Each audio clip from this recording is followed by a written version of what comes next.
From the heart of Europe to the world, this is RTI. And welcome to a gloriously sunny day here in Slovakia. Number one in Europe, don't you know? I forgot to tell everybody about that, but I will do later. Remember, number one in Europe, that's us, that's Poprad. I'm Eric Wiltshire at the base of the glorious Tattery Mountains, bathed in sunshine, covered in snow, and it's that Christmas feeling. He'll be all miserable now, Mr. Banks. I'm not miserable. Have you bought your wife a Christmas present already? Well, no. I've got her to agree that this year she won't have any presents.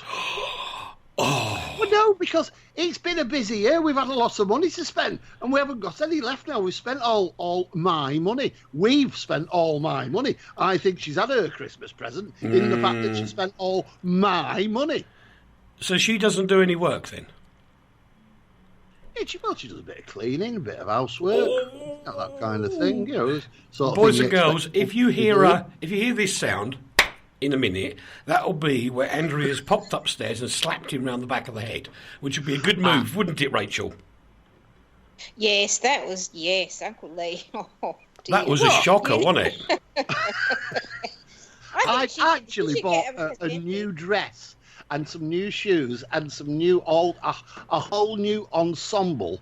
I have bought her a new windscreen for my Bentley. Hang on, you bought her a new windscreen for your car? Yes. How is that a present for her? Because she likes to drive it. But it's still your car, you have to pay. Yes. That's what I mean, I had to pay. Yes. She could drive it without the wind going through her hair where the windscreen used to be. I'm not following this, Rach. Can you explain this logic to me? No, it's completely baffling, and I've made her life more comfortable for her. You know what? She you know, I hold great affection for you, Uncle Leigh, and I think that the reason for that is that we're very far away from each other, and I think Andrea should get some sort of stipend for just living in the same house with you. She's a saint, that woman. She is. That's the really spooky thing you've just said, because we live right next to a place called Stipends. Oh, there you go. Why don't you choose that? Yeah, that's where Leigh comes from originally. Yeah, Stipends, yeah. And my school was approved.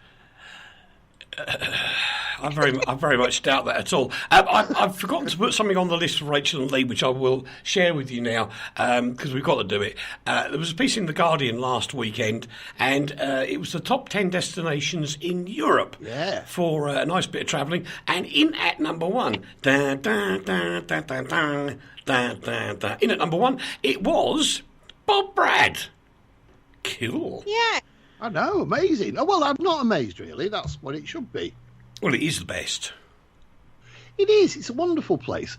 It just is. It's full of charm. It's full of history. It's full of beauty. It's full of... Thank you. Thank you. And that's only Eric, ladies and gentlemen. I was going to say, that's really nice things to say about me. Charming, history in him. Yeah, it's lovely. Yes, it's like... And it remembers the Battle of the Bulge.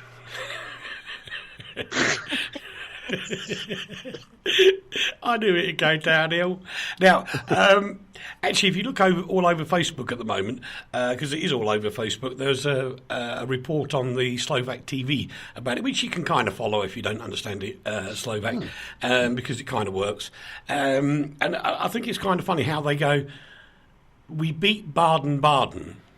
And as they come back to where Poprad was, they kind of like say, we beat Baden-Baden. Baden? Pardon. Oh, you're so crass. Rach. Yes. Do something. Yeah, do something, Let me Rach. tell you what I've been doing. Yeah. Go on, then. No, we're talking about Poprad. It'll distract you for a minute. Mm. Go on, Well, then. speaking of the Battle of the Bulge, there's a nice segue. I know what she's saying. I got to say, it's currently 11 p.m. where I live, right? Yeah. I've been up since about 5:30 this morning. All right. I did a full day's work. I got home about 6:30, and now because we've got our work Christmas party on tomorrow, Right. and there's another I have to go to on Sunday. I can tell you what I've done. Since I got home tonight, I have baked 6 batches of brownies. I have made 2 great big vats of potato brownies. The salad. scouts get upset. Oh. I got 2 big vats of potato salad, and I'm now just finishing off 2 very large trays of tiramisu. So Oh dear! really Are you going to eat and I that don't- before you go to bed? No, I don't. Now that I've cooked it all, I can't stomach it. I can't eat it. Ugh. I know what you mean. But there again, you'll enjoy it. What is this? See, this is the difference between men and women, isn't it? What? She's going to a party. Rach is going to a party. That's fine. Men and women are allowed to go to a party in this modern age, and the two shall meet. But men turn up with an armful of beer, and girls turn up with an armful of fattening food. Not all men. Well, it's me. I love this cooking process, and I can't help myself. I'm a bit of an enabler. So Oh, no. anybody who wants to eat grotty food around me is more than welcome to. Oh, In well, fact, I'm- I'll cook for it. Well, I'm told that I'm not allowed to use the kitchen tomorrow because Martina and her sister Eva are doing Christmas cakes a la Slovak style. So if I want to do my cooking, I can either do it tonight or I can do it on Sunday. But I think I'll do it on Sunday because then everything will be nice and fresh because I'm going to do my own mince pies, my own Christmas pudding. My own He's so everything. mean, ladies, and he won't buy them. He's got a Tesco's down the road, and he has to make his own. He won't go out and buy They them. don't sell them. They don't sell them. I made our Christmas pudding. It's my great granny's recipe, and it's a tradition to make it. I'm using my grandma's recipe as it goes. You I'm see, using my grandma. for the Stirring. windscreen of your Bentley. Yes. Yeah. I think there should be a Tinted cam. out. I've just had a great idea, Rach. Okay, Would you help me with this? Go on then. of course. Thank you. I think we should start a event and a complete Facebook campaign to make sure and ensure that we see photographs of it later that Andrea actually gets something from Father Christmas. Oh, that's a bit rude. Why? I'll be punching Father. He could come down my chimney, but I'll tell you what. Stop it. What? Oh, I know what you say. Don't say it. No, don't. I didn't mean that. That's you. That's just your dirty mind. I had no intent. I am so You're sorry, right. ladies. So why were you going to punch Father Christmas then? I'll punch Father Christmas. Yeah, I'll punch Father Christmas. I'll punch it. Big white-haired, long-haired hippie. Or just like you then? I've actually been accused of being Father Christmas when I had a beard.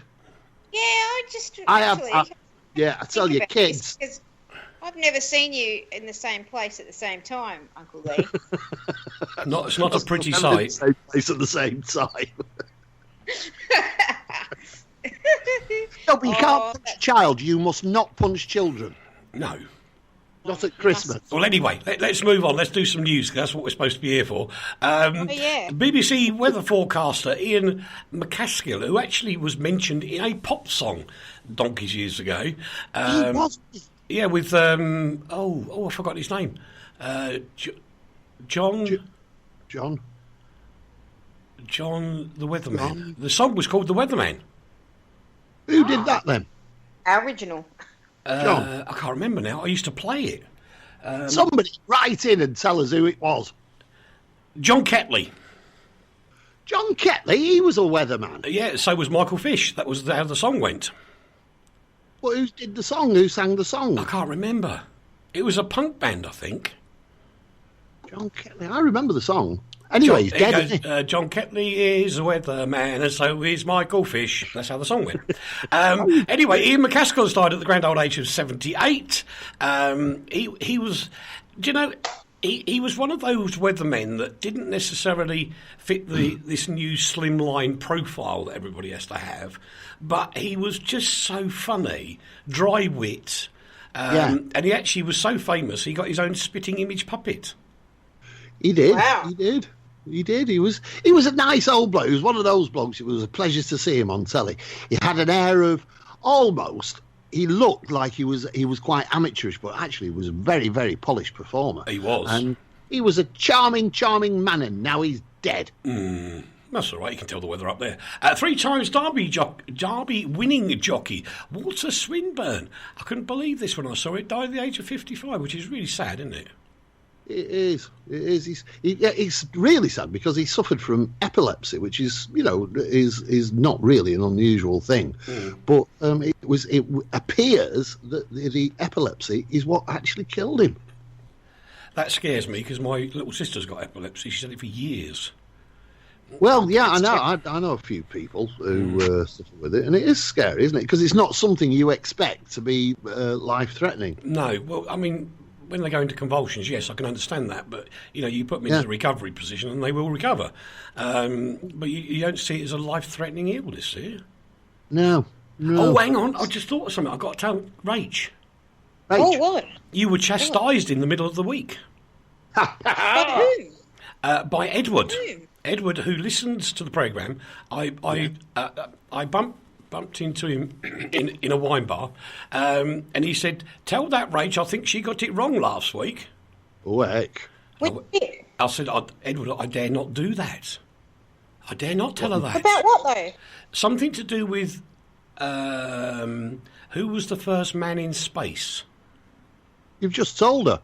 You said you couldn't tell her. Oh, did I tell her? John Glenn was You just told her. John Glenn was the first man to orbit the moon. Without a Or spaceship. the Earth, Without a spaceship, yeah. or something. Yeah, but I didn't say he was the first man in space. Oh, that's all right then. We just clarified that for Edward. That'll be fine then. Because that would be wrong. Don't you pick on our Rach at Christmas. No, absolutely not. Well, actually, don't pick on her at any time. That's all right. To be very honest. The actor in Growing Pains, who's the father, Alan Thicke, he's died at the age of 69. I don't get this. What don't you get? Why? He's only 69. I know. And do you know what? He wasn't sick. He was playing hockey with his son, and he just dropped dead. He did. Which is horrific. But did you know? This actually broke my heart because I grew up on this guy and his shows. But he wrote a lot of TV themes, lots and lots of them, and a notable one that everybody knows is the theme for Different Strokes. That's right. Aye.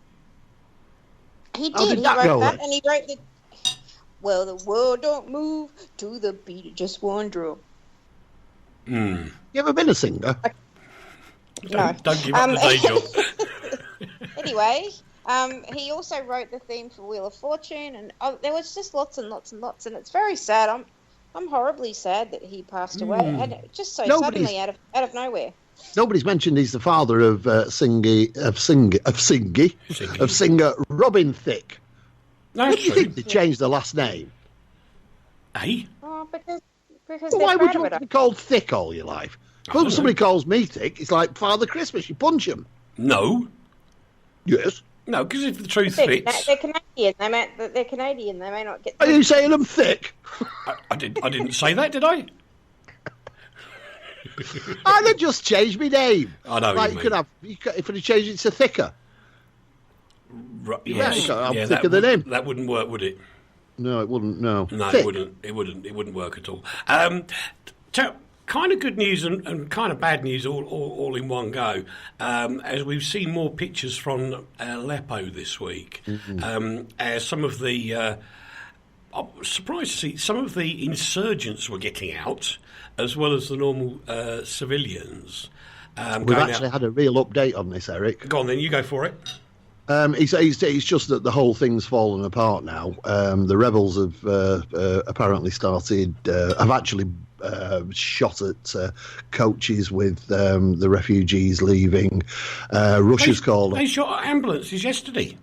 Yeah, well, yeah, that's it, exactly. It's discussed, but Russia has cancelled the ceasefire based on the fact that they found insurgents taking weapons and their own people out on the convoys, and it's become absolute hell. Again, the tragedy is there are more than, I think it's 5,000 children are trapped there, and and nobody can get them out. It's absolutely horrendous. I'm sorry. This is people playing games with other people's lives, and I'm not happy. Of course it is, like Russia. Yeah. How can you go in, bomb a place, murder people left, right, and centre? You know, all right, you're trying to create peace by murdering people. Well, that's fine. That's called a cull. Yeah. And then all of a sudden, because something happens, like something that might happen in war, like the people you're fighting try and sneak their weaponry out. So you say, that's it. We're calling off our ceasefire. We're going to blow up children and women again. Which is bizarre, isn't it? Mr. Put It In, yeah. Yeah, Mr. Put It In. I'm not going to get dragged into that one today, but I'm going to get dragged into this one. I think this is kind of cool, really. The Rolling Stones have waived any royalties from the sale of their Christmas single in memory of MP, the late Joe Cox, who was horrifically murdered. And the Stones have said, that's it then, don't want any money for this. We're going to give it all to Joe's charity. And I thought, do you know what? That's really nice. I think it is. I think there is no negative to this. I am creating a negative to this story, which actually doesn't exist, but it's just simply a point of view. I admire the Stones for doing it. I admire Kaiser Chiefs, Ricky Wilson, Steve Harley, Katie Tunstall, David Gray. God knows what he's doing there. But I admire them for doing what they're doing. But there is something that just nags away in the back of my head. And that's that, like the Rolling Stones, who were probably, apart from the Doors, say, the wildest, most rebellious band that ever was. And society what about has the Who? this. Well, yeah, they were in that ilk. Yeah. And they were the rebels. They were the people. They were the shaman of entertainment, the ones who created a new political world and thought process for us. And just in a way, and like I say, I'm not taking away from what they're doing at all, but I just think it's sad that all the shaman of the world have been caught by the world and brought into society. All our rebels have gone. I have. You see, you've sparked it again. It's your fault. Because I say this all the time, and I'm not going to do the big thing. I'm going to say, by the way, the government has waived the VAT from the single as well, which is rather nice. Oh, what a lovely thing to do, you lovely government. Yes, Why absolutely. didn't you just give us some money yourselves? Well, no, because they just waived all the VAT. That's good. But what you just said is so blessed true. Oh, thank you very much. It Rachel. really is. Oh my goodness! I don't know what's happening. What? Why? How can you agree? I just don't know about you agreeing with each other. It's unsettling. Okay, well, look, Let me explain. 1967. All the rebels were out there on the ships doing the pirate radio thing, or the offshore radio thing, as I prefer it. Yeah. And we campaigned to get rid of that god-awful, rubbish, light programme from the BBC, which was so light it should have floated away. It was awful. It was diatribe. It was junk. It was an insult to broadcasting. Oh. And all these rebels in the mid-60s all fought to get rid of it, supported all the offshore stations, eventually became BBC Radio 1, which wasn't really Radio 1 anyway in the beginning. But they fought and campaigned and said, we don't want old people's music, we want our young music. And what do they do today? Oh, the new music's all rubbish. You should listen to our old music. Oh. I wouldn't say... What, on Radio 1? No, but the people that campaigned to get rid of the light programme used to say, and probably with the prefix, my parents don't understand me, and they would go, we don't want all this old music on the radio, we want young modern music.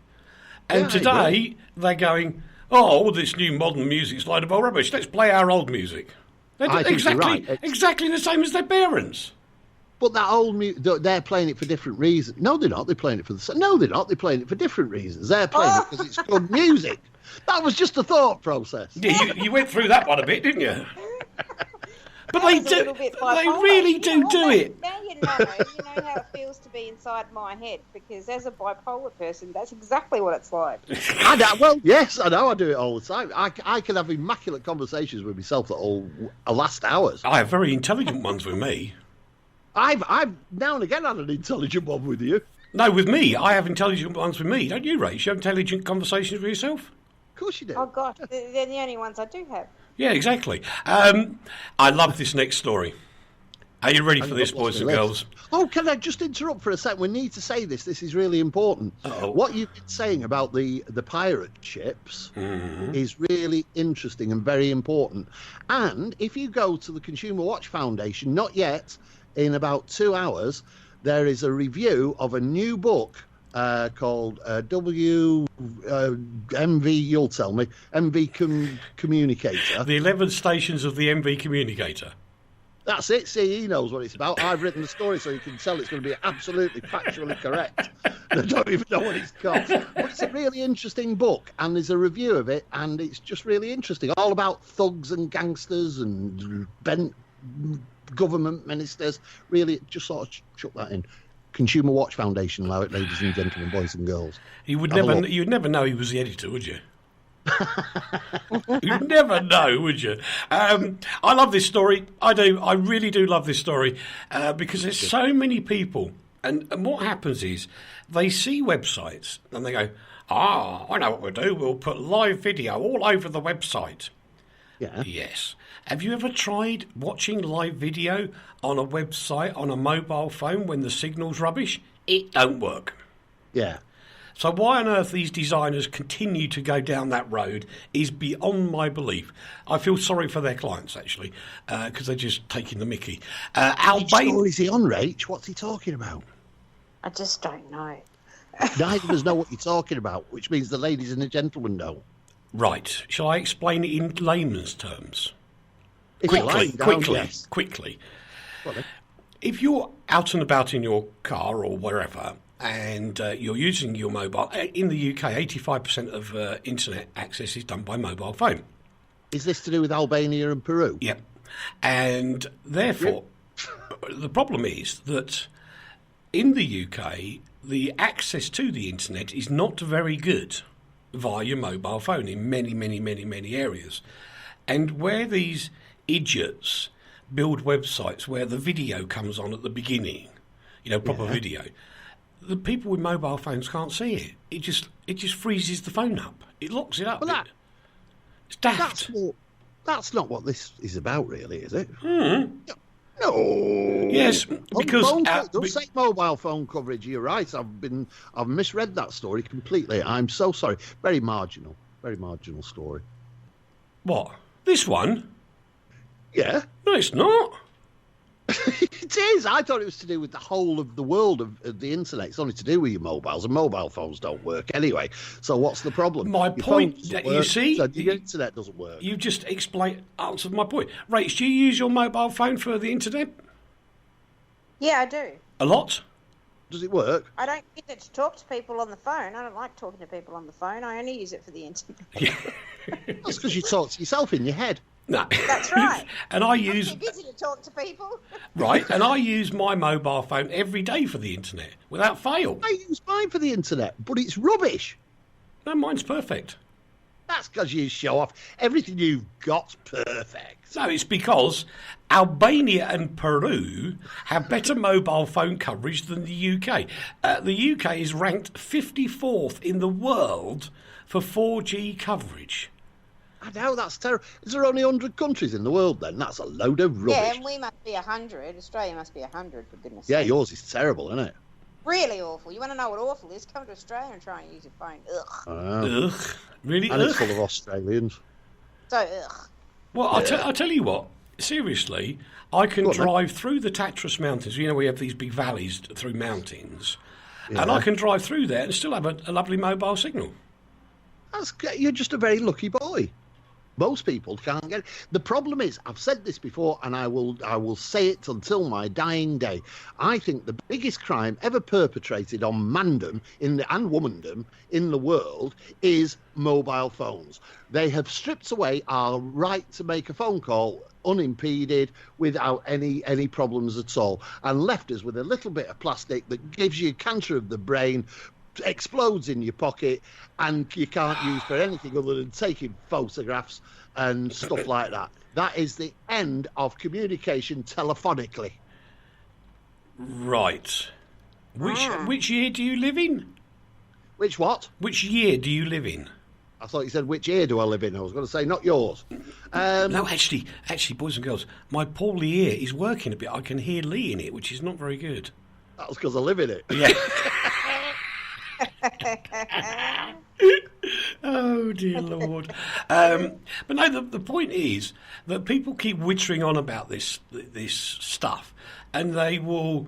Well, that's why, obviously, Poprad's #1 in Europe.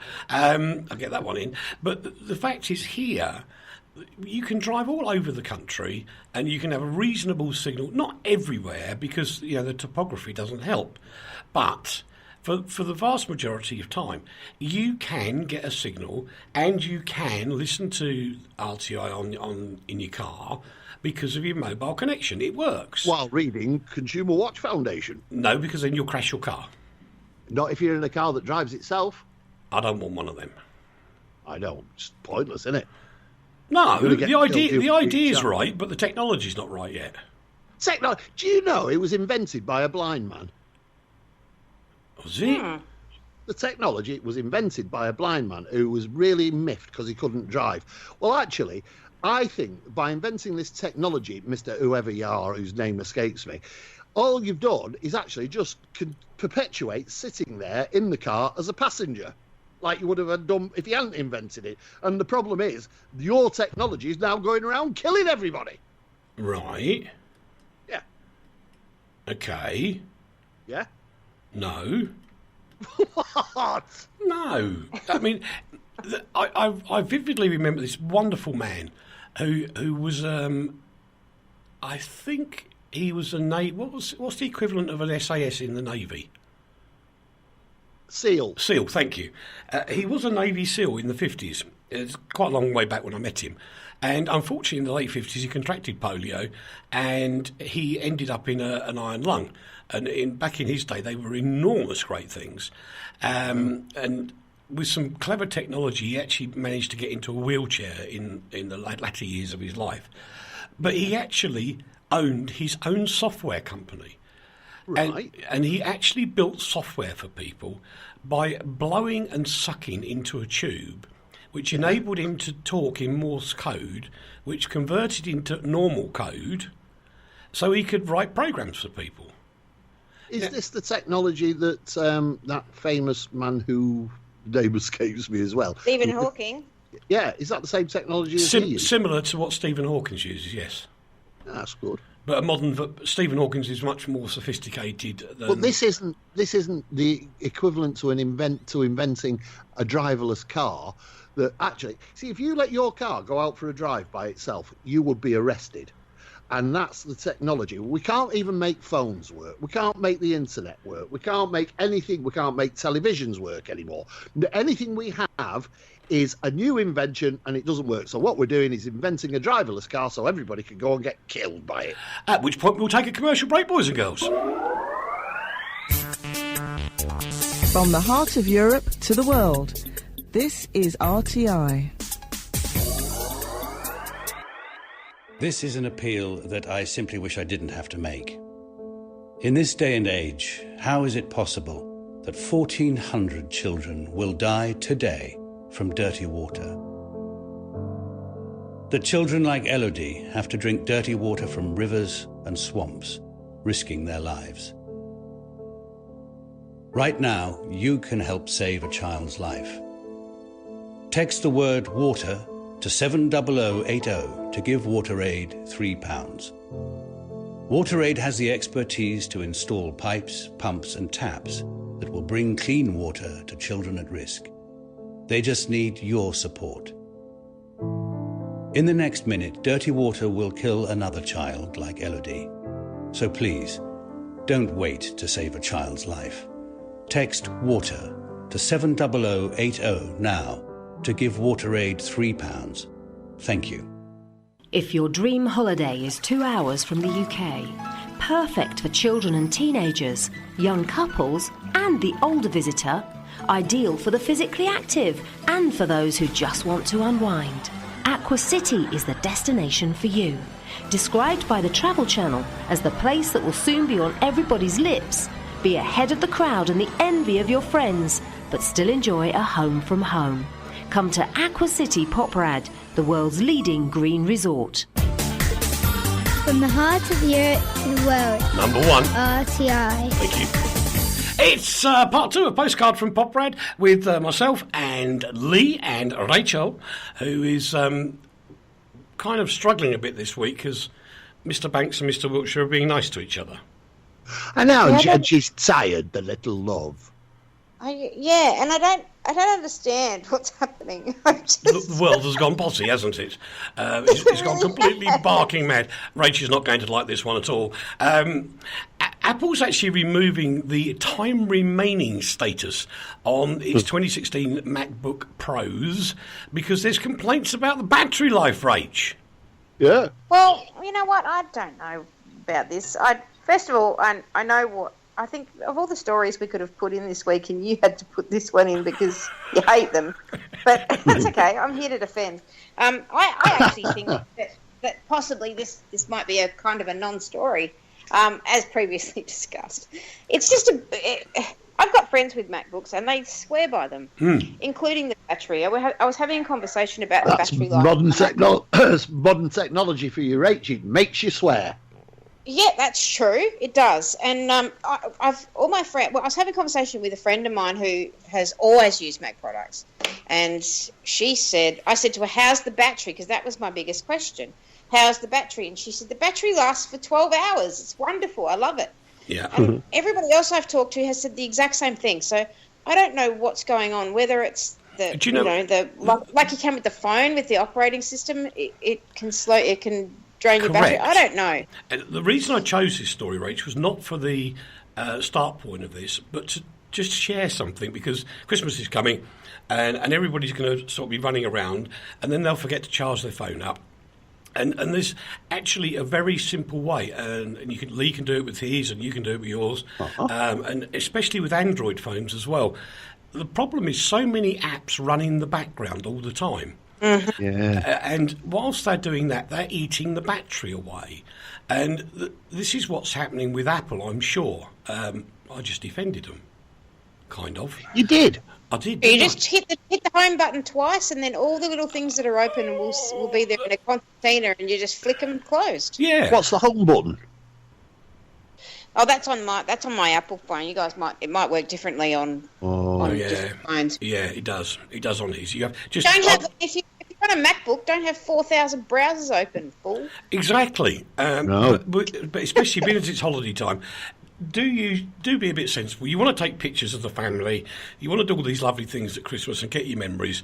Well, just turn off all the apps you don't need in the application manager, whatever it happens to be. Get yourself a camera. I've got one in my mobile. It's a mobile. We've already agreed, haven't we, Rachel? Even Uncle Eric's agreed that mobile phones don't work. To ring people.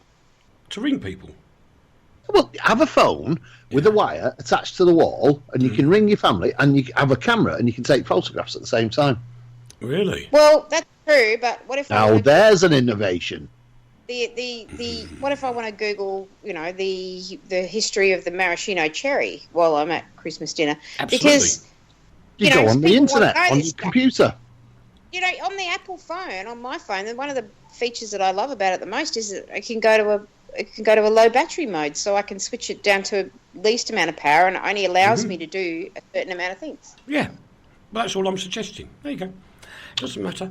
I would just like to say the controversy in this story is that people have complained to Apple about this thing, and they've said it's this that keeps selling us. We haven't got much back. So they said that's fine. Take it off. Get rid of it. And that's really solved the problem. Now you don't know when it's going to happen. Well, if I'm happy for the Apple people to send me a MacBook Pro 2016 MacBook Pro. I'm also happy for them to send me an iPhone 7, and I will test these products with gusto and give you a full report at the end. And I'd like to test the new Bentley. Bentley, if you're listening. Right. Excuse me, one fantasy at a time, thank you very much. Yeah. This is a very sad story because the truth is, in the modern world, whereas people used to give to charities all the time, today charities have to be run like a business to enable them to raise funds to do good things. And with that, we'll lead into the story, and I'll explain more later. Because one of Britain's biggest charities is paying its boss £3 million for a year. And this is the Wellcome Trust, which isn't just in the UK, I think it's in other areas as well. It's a very welcome pay packet, isn't it?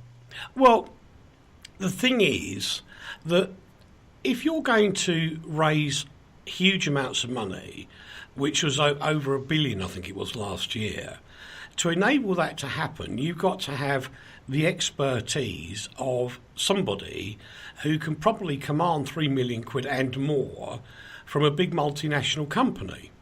Now, if you employ somebody who doesn't have those skills and pay them £50, you ain't going to get £1 million worth of donations, are you? But you're already £3 million up. But you're going to be nearly £1 billion down because they won't get any donations. I understand exactly what you're saying, and I understand exactly where you're coming from. But the thing that bothers me about it is very simply this. Charity is charity, business is business. Mm-hmm. There are two absolutely different concepts. And what you get is a businessman who decides, they're going to pay me $3 million. I bet I could raise money for this charity, so I'll go there for $3 million. I would have thought that for somebody who was interested in... See, it doesn't say, I'm interested in charity. It says, I'm interested in $3 million. And if you are running a charity, surely charity should begin at home. And if you want to go into that business and do your damnedest, why not say, well, go on, I'll just have $1 million. Yes. But why is it? $3 million doesn't sound particularly philanthropic to me. No. Oh, exactly. It don't to me either. But the truth is that's what works. And the other thing I would say is one of the biggest industries around at the moment is advertising for charities. Now, unlike most broadcasters, we do not charge airtime for the charities we run. We don't charge. But when they take spot airtime on telly and other stations, typically they have to pay. Yeah, you can cover your costs and indeed perhaps make a bit of profit. But the reality of charity is that it's an altruistic process, that you give something that you own to help somebody else. And if you walk into a job and say, well, I can do this, but I want $3 million, that's not saying, well, I can command $3 million for doing this kind of work. I'll give $2 million of that to the charity and I'll live on £1 million a year for a couple of years while I help you out. That's not a bad answer, is it? I kind of like that one. Hey, Rach, done it again, Rach. You've got to stop it, you guys. My head's going to explode. I know what it is. It's because I haven't eaten for hours. I've not eaten for hours. I feel so hungry. I could eat my microphone. Don't do that. No, that's bad as well. Speaking of eating, I've got to very quickly tell you. Yeah. Bobby's lost 19 kilos. How much is that in real fat? 19 kilos. 2.2 pounds to a kilo. That's blinking, that's £40. Yeah. How many is that? Divide that by 14. 16. 16. That's nearly 3 stone. Yeah. Yes. And that's because I'm taking away all the naughty food. Like what? Well, I've taken away the naughty food. You can't eat it. What sort of naughty food? Shh, Rach. Sugar. Uh-huh. Sugar. At this stage, because we're doing a detox, dairy, wheat. Oh. Rachel. There's lots to eat, though. I thought, what's left? We're going to have a piece of lemon and a glass of water. But that's more. I didn't realise there was more. There's so much more. I did read about a superb diet the other day. I like soup. This is the trick, Uncle Eric. Even if it's got herbs in it. It cannot be a diet. It cannot be a diet. Did you get that? Superb. Yes. Just thought I'd share that with yourself. It has to be a lifestyle change. Well, I could do this forever. What? Of course you could. The diet is steak and water. Steak and water? You can't... What, you dunk your steak in water? No. Then suck it... Ooh. No, for a month you eat nothing but steak. And drink water? And drink water. And is that what you're doing? Well, no, I can't because Martina would never let me. Oh. Why? That's terrible. I don't... That's the Atkins diet, basically. I'm going to tut at that because you've got to have vegetables and fruits. Uh-huh. He's got Otherwise friends. you'll get scurvy like a real pirate. Yeah, I like that one. Anyway, let's move on to some more news. This beggars belief, really, because it happened in August of 2013, where Yahoo suffered a bit of a hack. But it wasn't necessarily so many members of the public, but it does prove a point. And I can't remember, honestly I can't remember, how many times I've said on this programme, change your flaming passwords. I know, but I can't remember them when I do them. I only remember my old ones. Ah.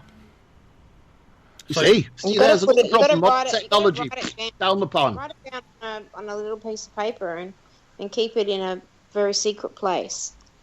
Right. That you will remember. Over, and then somebody finds your secret place. Well, if they do, then Merry Christmas.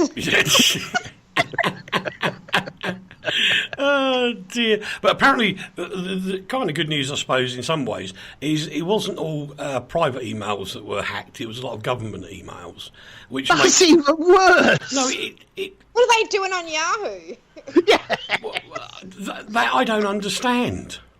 Yeah, I honestly don't understand that at all, because surely they would have their own departmental name.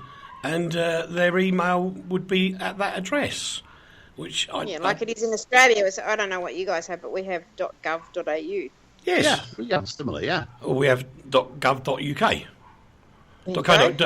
.co.uk and .uk. Sorry, there's two. If Major General Flippin' Floppin' gave me an email and it was Madge Gen Flippin' Floppin' at yahoo.com, I just would laugh and I'd dump it. If I anything like that, I'd just put it in file 13. Yeah, gone. Goodbye. Yeah. Excuse me. Can I just ask Rachel a very important question? Yes. Where did you get the name Flippin' Floppin' from? I'm just really tired. No, that's really because do you know in German that the actual word for a windscreen wiper is Flippen Floppen Muckenspreaden Stucken. Yeah, right. Would you buy a used car from this man? No, you try selling me a Bentley without a windscreen. Yeah, probably. Yeah, Andrew's just been outside and nicked the windscreen, sold it back to Chrysler, and got herself a decent Christmas present. Amazon she's slashing the tyres. Yeah. As we speak, Amazon's made its first delivery by drone. Oh no! Incredible! Now this is a good new technology story. I love drones. So do I. I love drones too. Have you got one? I've got a drone. Yeah. I mean, I've got a drone. Yeah. They're We good. could put them together. They have little baby drones. Well, if you're a real idiot like me, when a mummy drone and a daddy drone love each other. Actually, my son, who's a big kid, has got one of these mini drones that fits in your hand. Aye. Oh. And you can. Where's he going to send that? And you can fly it with your mobile phone.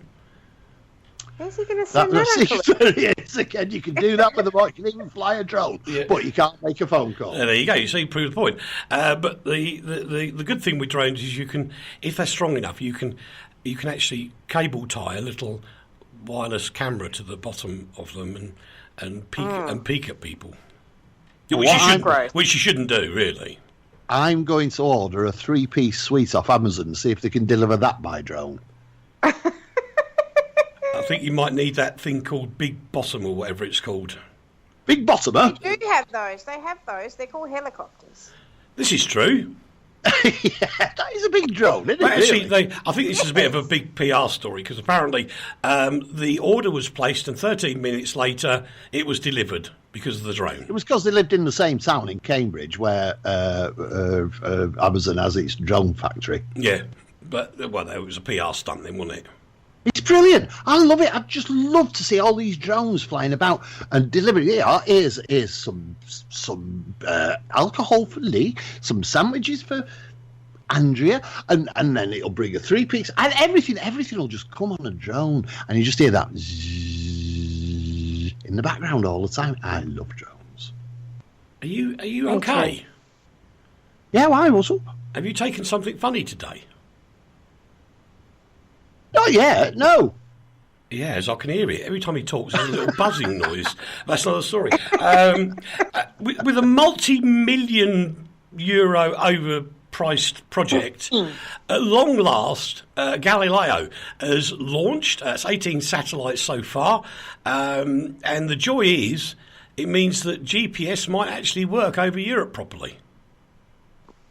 GPS? Oh. You can get that on your phone as well, can't you? Yes.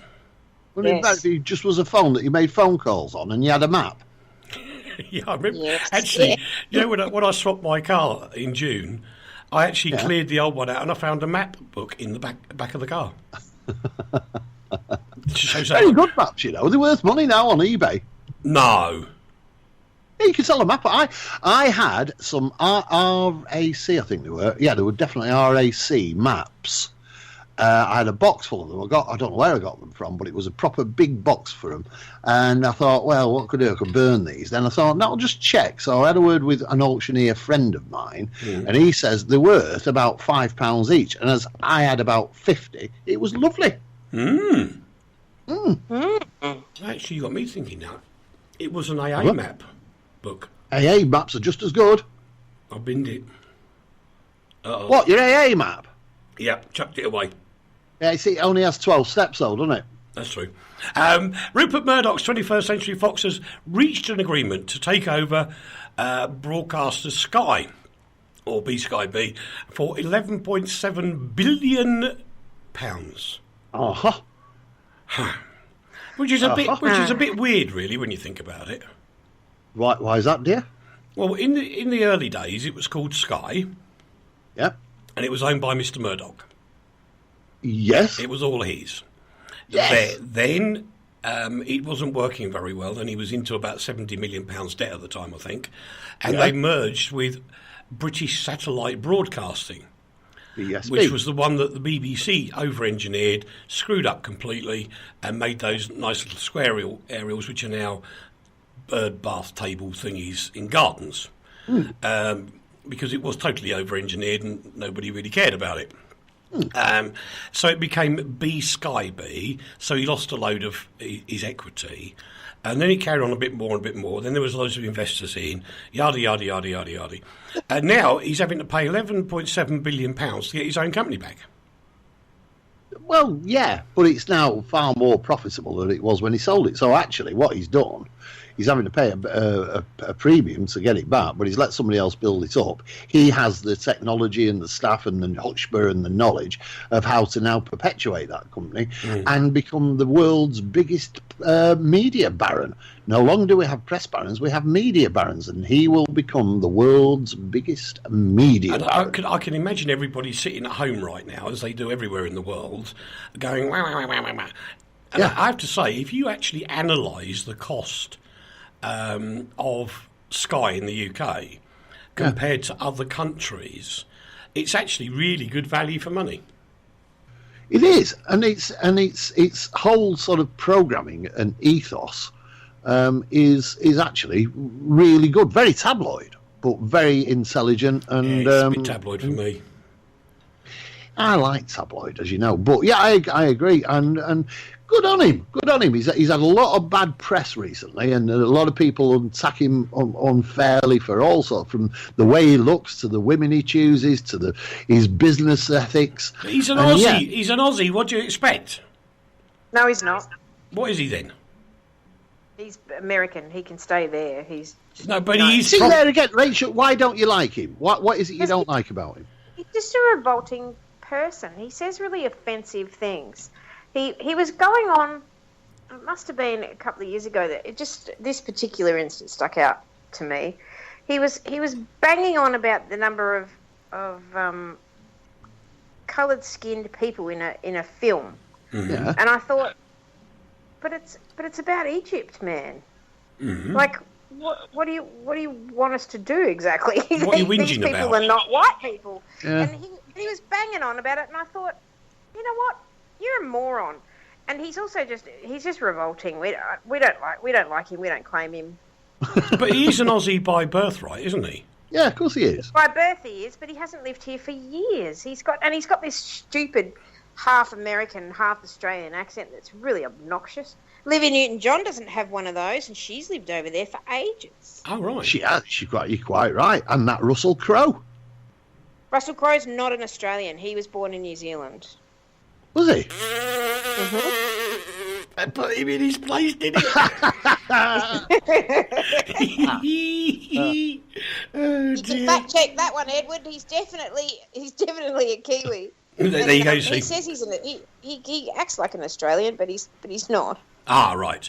A couple of Brexit stories very quickly, and we'll get on to some more fun stuff. The Central London house prices are going down because of Brexit fears. And one of the EU's chief negotiators said it's going to be at least 18 months before there's a Brexit deal, and I'm not sure whether there'll be one even then. I don't think there will, because of it isn't here, because it only happened very, very recently.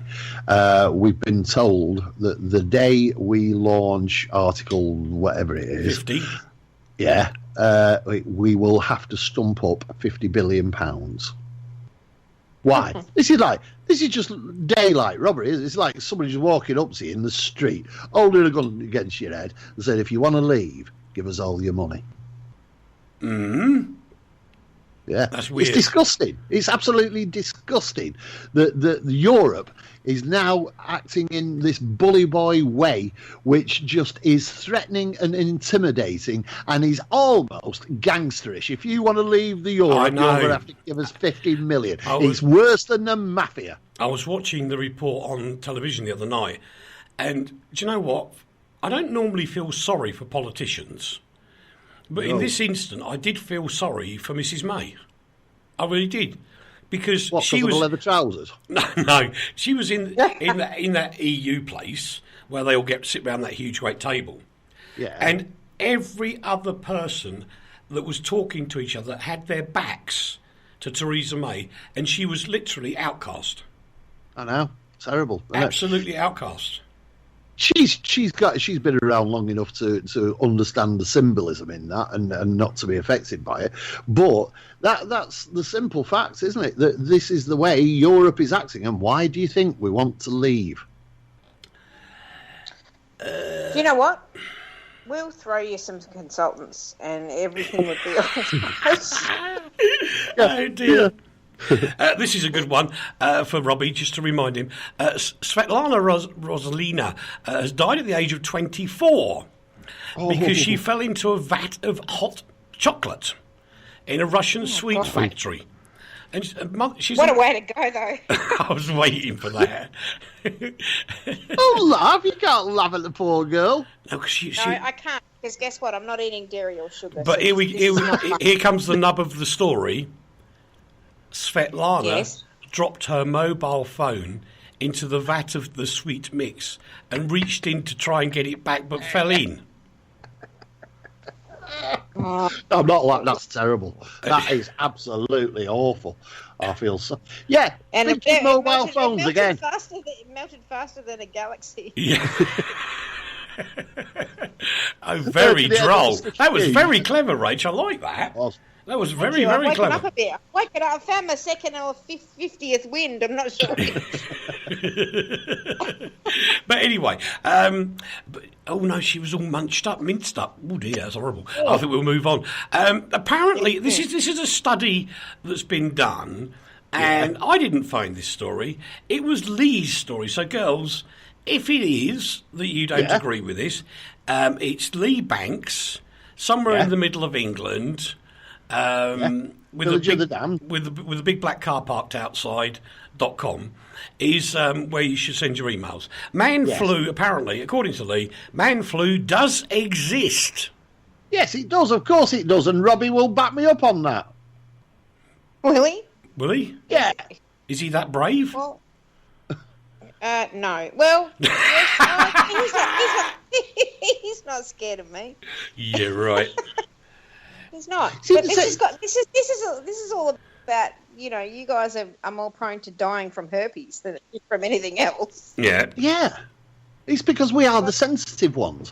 We are the ones who are weak. And we've been bullied and treated so badly ever since time began. Because we're slightly bigger than women, people think, and women in particular, think that we are stronger, more athletic, more capable. You name these women who think this because Exactly. And then they've all turned against us. They created women's liberation, which was just to be able to have a whipping stool for men. And the poor creatures like me, who are small and weak and prone to illnesses and prone to broken bones and things like that, we are now treated so badly. And this vindicates us. This says we have a pathogenic reason for getting man flu, and man flu can actually kill us. So women, start treating men with respect. You know what? When those women back in the whenever started to rally for the right to vote and that kind of thing, I'm pretty sure man bashing wasn't the reason for doing it. Of course it was. Women just love to bash men. I've heard of them even bashing the bitch. You're all stupid. I tell you, honestly. Do you know what, Rach? You need a good bashing. Do you know what, Rach? I've never, ever understood the suffragette movement at all. Okay. I haven't really. Because nothing has changed. Nothing changed before, nothing changed after. It's just that there's 2 votes now instead of 1. And my meaning of this is quite logical. She would tell him what to vote. He would do as he's told. So you just cut the old voting system by half. It's simple. I couldn't agree with you more. Rach, here's one for you, and this is a true story. This happened to me. When the women's liberation people decided that men could no longer have their corners in pubs called the Snug, that was where men were allowed to go and talk to men, spend a bit of time, have a drink with men, have a drink with them, have a smoke, stand there in the Snug, talk to each other. They demanded that we know, so they banned the Snugs, the man's corner in pubs. As a journalist, I then, on the basis that they'd now kicked us out of our pub corner, I applied to join the Women's Institute, and they wouldn't let me in. Time to say, Rach, time to say goodbye. Oh, is it? Oh, bye. Yeah. And you, Leigh, come on, Sooty. Okay, well, it's been nice to have a chat. Thank you very much. Bye-bye, everybody. Bye-bye. We'll see you the same place, same time next week, boys and girls. Have a great week. And if you are going to one of those Christmas parties, please do me a favour. No drinkies and driving, it makes sense. Because you'll only spill it anyway, so what's the point of driving while you're trying to drink? It's a waste of alcohol. Just wait till you get home. It'll be a lot easier. From the heart of Europe to the world, this is RTI. It certainly is, and this is where we, in radio speak, we pad for 2 minutes. So we're going to ask Rach, what else is she doing apart from cooking this weekend? I'm going to places with the food, putting the food down, watching others eat it, and then coming home. Ah, right. Not much, but my mum's coming for Christmas, and she turns up next Tuesday, and I haven't seen her for a long time. She lives very far away from me. Oh, right. That's good. Yeah, that'll be nice. And I've still got to. It'll be nice. I got to find a clean place for her to sleep. What, a different flat? Yeah. So Leigh, you're going out to buy Andrea a present, right? Andrea's got a present. She's got her present. I keep telling you, she's got a new windscreen on my Bentley. It is special for her. She no longer has to wear earmuffs and dark glasses to stop the thing getting her in the face. Yeah, right. Again, reason why we don't live close to each other is right there. Yes. I wouldn't let you in my Bentley. Give you a thick ear for that. Yeah. A thick ear? No, I'm rubbing thick. Yeah. Absolutely. Yeah, too damn that right. would do. Yeah, just somebody go round there. And Duke, when you go round next time, will you head slap him for me? Yeah, he wouldn't be able to reach. He's only 3'1". Right, well, we better go. We'll see you next week. Coming up next, it's Andy, and I'm reliably informed that in this afternoon's programme, he's going to be extremely rude about Mr. Banks. I know, because I was extremely rude about him last week. I know. I didn't know he was listening. Oh, blimey. Now you see what you've done, you two, fighting and things. See ya!